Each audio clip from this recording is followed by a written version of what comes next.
বড় আশা ছিল যাব মদিনা, মনে বড় আশা ছিল যাব। কবিরাজ ভাই, কি ব্যাপার, আপনি কি ভয় পেয়েছেন নাকি? আল্লাহ আল্লাহ, ভয় পেয়েছি না, মানে এই সময় তো কেউ আসেন, আপনি হুট করে আয়া পড়ছেন, ডরাইছি। কি ভাবছিলেন? ভাবছিলেন জিন জিন পেতনি হলো তো আমার কাজ কাম, আপনি তো সাক্ষাৎ পড়ি, এটা মানে ভাবছিলাম যে হেরা মনে আইছে। এবার দেন কেলে গাইছেন? কেলে গেলাম আপনার লগে গল্প করতে আইছি। আমার গল্পকে কেউ গল্প করতে হয়? সালাম কবিরাজের কাছে কেউ গল্প করতে হয় না, গল্প করার টাইম কই? কেন আপনার লগে গল্প করতে আইব না কেন? কইলাম না, মানুষের তো সময় তো নাই, গল্প যে করবো সেই সময় তো মানুষের নাই, মানুষের অনেক ব্যস্ত, বুঝেন নাই? আর আমার মানুষের তদবির লেগে আহে, কোনো সমস্যা বললে আসে। বলেন আপনি কেন আইছেন? আমার একটা তদবির দেন। কইলাম না আপনি তদবির লেগে আইছেন, কি তদবির দিব কন?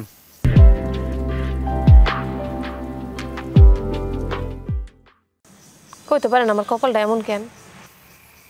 কে আপনার কপাল তো ভালোই আছে, কি হয়েছে আপনার কপালের? কি হয়েছে? এই যে বিয়া শাদী সংসার কিছুই হয় না, কে লেগে হয় না, কইতে পারেন? আমি কেমনে কম কন? মাবুদ ইলাহি ঠিক করছে, হ্যাঁ রাব্বুল আলামিন ঠিক করছে কার জীবন কীভাবে যাবে। আমার মতো একটা সালাম কবিরাজ কি এই সিদ্ধান্ত দিতে পারে বা বলতে পারে? বলেন। তাহলে এটা কর না, এই যে আমার যে বিয়া শাদী হয় না, সংসার হয় না, এটা কে লেগে হয় না? অনেকের অনেক ধরনের গ্রহ নক্ষত্রের দোষ থাকে, কিন্তু আমি তো আপনার গ্রহ নক্ষত্রের দোষ দেখতে পারতেছি না। আমার মনে হয় আপনার কেউ মনে করেন যে বান বা জাদু করছে। আমারে আমারে কে বান বা জাদু? আমি তো কারো কোনো ক্ষতি করিনি, বান মারবো কেন? আরে কইলাম না, আপনি তো পরীর মতো সুন্দর দেখতে, হ্যাঁ হ্যাঁ, আপনার হয়তো মনে মনে কেউ ভালোবাসে, সেই ভালোবাসার কথা আপনাকে প্রকাশ করতে পারতেছে না, আর যেহেতু প্রকাশ করতে পারতেছে না তাই মনে করেন সে আপনাকে একটা বান মেরে রেখে দিচ্ছে। কেন ভালোবাসলে কইতে পারবো না কেন? এটাই তো সমস্যা, কারণ সে তো ভয় পায় যে আপনি যদি তাকে না করে দেন, আর এই না করে দেওয়ার কারণে মনে করেন যে সে আপনারে বান মেরে রেখে দিচ্ছে, যে তুই যদি আমার না, আমি তোর কারো হইতে দেবো না। আরে হইছে কি,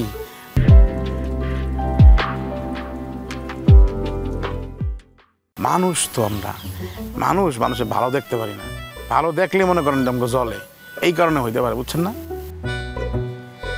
আমি একটা মানুষ, আমার লগে আবার করবো হিংসা? আপা, মানুষ বড় হিংসুক জাতি, আমাকে আশরাফুল মাখলুকাত করে তৈরি করছে, সেটা ঠিক আছে, সৃষ্টি সেটা জীব, কিন্তু আমরা মানুষের ভালোটা দেখতে পারি না। ধরেন আপনি অনেক সুখী আছেন, আপনি অনেক শান্তিতে আছেন, আমি সহ্য করতে পারব না, আমার ভিতরে হিংসা ভরা, বুঝছেন না? এই হিংসার কারণেই দুনিয়াদের সব সারখার হয়ে যেতেছে, বুঝছেন না? এই যে আপনার বিবাহ হইতেছে না, বিবাহ যে বন্ধন বাধা, এটা হিংসা করে আপনারা মনে করেন যে ওই যে বান দিয়ে রাখছে, এই জন্য হইতেছে না।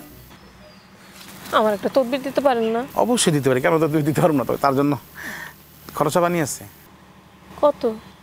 5,000। 5,000? 5,000? 5,000 তো কমই কইছি, এমনি অন্য মানুষের আরো বেশি কইতাম। একটু কমানো যায় না? আরে একটু কম করতাম, কিন্তু মনে করেন কামটাও কিন্তু একটু কম হইব। আচ্ছা থাক। আরে বেজার হবেন না, খরচ আছে। এই যে মনে করেন যে জড়িবুটি দেখছেন, হ্যাঁ, আরো টুকটাক অনেক জিনিসপত্র লাগে, জাফরানে কালি দিয়ে মনে করেন আপনি তো বিলে ধরেন না, এটা যে সাপের কালামণি আছে ভিতরে, বুঝছেন না? যান টাকা জোগাড় করেন, ওই যাব। আচ্ছা ঠিক আছে, আপনি কাম শুরু করেন, আমি টাকা জোগাড় টাকা ছাড়া কাম শুরু করা যাবে না, বললাম না, জিনিসপত্র কিনে আনতে হইব, অনেক ঝামেলা আছে, আপনার বলা যাবো না তো। কেন? ওরে বাবার এই যে জিন এতনি আমার লগে আছে, আমি একটা ছোট জিন পেলো যে গাছে পুটটা দিচ্ছি, হ্যাঁ থাক ডরেন না, যান আপনার টাকা পয়সা নিয়ে আসেন, আমি শুরু করে দেবনি, সমস্যা নেই। আচ্ছা ঠিক আছে, আমি যাই তাহলে, টাকার ব্যবস্থা করি, তারপর আবার আমনে যত তাড়াতাড়ি টাকা বানবেন তত তাড়াতাড়ি ভালো। এই ফুলটা আমি নিয়ে যাই? নিতে পারেন, কিন্তু রাস্তার ভিতরে যাইলে শুনবেন অজ্ঞান হয়ে যাবেন। না, থাক তাহলে থাক, আমি টাকার ব্যবস্থা করি। আরেকজন তদবির, যান টাকার ব্যবস্থা করেন। আরে বালা মাইয়াডা, বান মাইরা বিয়া, এ মকলেস, আরে কাটাল তো পাকে নাই, আসো আসো, কিলে কাটাল পাকা লাগবো না, আসো কাছে আসো। মনে বড় আশা ছিল যাব মদিনা গো।